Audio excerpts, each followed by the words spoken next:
Hi, my name is Derek Devon Hoard, and I just want to go over some of this stuff with you that you're going to read below. So rates and insurance. The very first thing that people look for in therapy is how much is it going to cost? And I think that you should reframe that a little bit and say, how much am I going to have to invest in myself, right? I do not take insurance directly. Now, some people are going to hear me say that and say, well, the only reason he's doing that is because he wants to make as much money as possible. Absolutely not. That's not the reason. There are some people who come into therapy for me who do not meet criteria for a major mental illness. They just simply don't. And if you want to use your insurance benefits for therapy, you have to be diagnosed with something. I usually go with something like an adjustment disorder. When I did use insurance, I used adjustment disorders. What that meant was my client was having difficulty adjusting to something that changed 6 months ago. That's one of the diagnostic criteria. The reason that most therapists don't use adjustment disorders is because when insurance companies see adjustment disorders, what that means is, well, we don't expect them to be in therapy very long. This should take at the most 10 to 12 sessions, and after that, they should be done.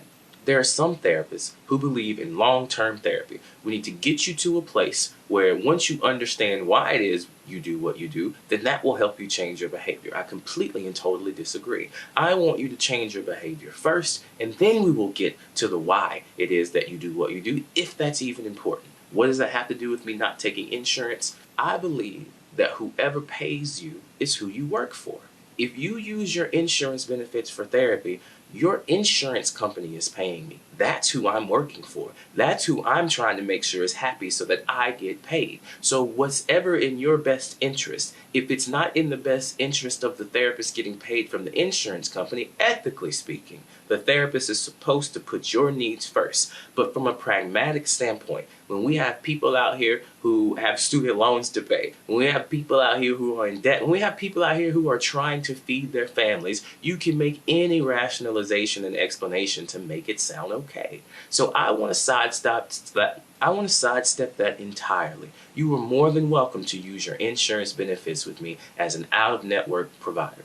What that means is you just need to check on your out-of-network benefits. At the end of every single session, I will email you a super bill, which will contain everything that you need to get reimbursed from your insurance company. I can't guarantee that they're going to reimburse you at the rate that you pay me. They're going to reimburse you at a rate that they would reimburse me at. Another way to look at it is between 50 and 80%. It just depends on the type of plan that you have. Now, if your insurance company does not offer out-of-network benefits, that does not mean that you can't still see me. I don't want money to be a barrier to the therapy process. My hourly rate is $200 per hour. If you are unable to pay that hourly rate due to a financial need, due to it causing you a financial burden, I offer financial scholarships where I will subsidize up to 70% of the cost of therapy for people that are in financial need. How do you qualify?